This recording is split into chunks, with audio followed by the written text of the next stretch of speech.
आता समजा आपल्याला कॉम्प्युटरच्या दुसऱ्या एरियामध्ये फोल्डर बनवायचा आहे, तर जसं की आपण फाईल एक्सप्लोरर या ऑप्शनला क्लिक करूया। इथे गेल्यानंतर फाईल एक्सप्लोररमध्ये काही ऑलरेडी बनलेले फोल्डर आपल्याला शो होतात आणि स्क्रीनच्या डावीकडे जर आपण पाहिलं तर आपल्याला डेस्कटॉप असेल, डाउनलोड्स असतील, डॉक्युमेंट्स असतील, अशा प्रकारचे ऑप्शन दिसतात। कॉम्प्युटरचा इतर भाग, इतर पार्ट दिसतो। तर कॉम्प्युटरच्या कुठल्या भागामध्ये आपल्याला फोल्डर बनवायचा आहे, आपण एक उदाहरणार्थ न्यू फोल्डर डी घेऊया। डी मध्ये आपल्याला फोल्डर बनवायचा आहे, तर आपण न्यू व्हॉल्यूम डी ला क्लिक केलेला आहे।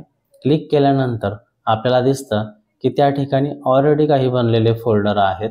आपल्याला नवीन फोल्डर बनवायचा असेल तर ही जी रिकामी जागा दिसते, ह्या रिकाम्या जागेमध्ये आपण जर राईट क्लिक मारले तर जसं आपण डेस्कटॉपला फोल्डर बनवला त्याच पद्धतीने आपल्याला न्यू ऑप्शन मिळतो आणि न्यू मधून आपण फोल्डरमध्ये गेलो तर आपल्याला या ठिकाणी पाहायला मिळतं की न्यू फोल्डर 3 बनलेला आहे, कारण न्यू फोल्डर आणि न्यू फोल्डर 2 यामध्ये ऑलरेडी बनलेला असेल। आपण याला एक वेगळं नाव देऊया, किशोर, आणि आपण बाजूला क्लिक केलं तर आपण पाहू शकतो की या ठिकाणी किशोर हा फोल्डर बनलेला आहे।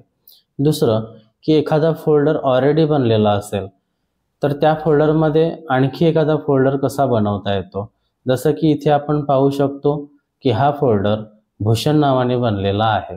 तर हा डबल क्लिक मारून आपण ओपन केला। ओपन केल्यानंतर ह्याच्या रिकाम्या जागेमध्ये आपण राईट क्लिक करून न्यू आणि फोल्डरला क्लिक करून या ठिकाणी आणखी एक नवीन फोल्डर बनवू शकतो। तसंच नवीन फोल्डर बनवायच्या इतर पद्धती की आपल्याला इथे पाहायला मिळतं, ह्या ठिकाणी न्यू फोल्डर हा ऑप्शन दिसतो। आपण ह्या ठिकाणी न्यू फोल्डरला क्लिक केलं तरी सुद्धा आपल्याला नवीन फोल्डर बनवता येतो आणि नवीन फोल्डर बनवण्याचा शॉर्टकट आहे Ctrl+Shift+N। आपण हे 3 बटन जर एकत्र प्रेस करून सोडले तरी सुद्धा आपल्याला नवीन फोल्डर बनवता येतो।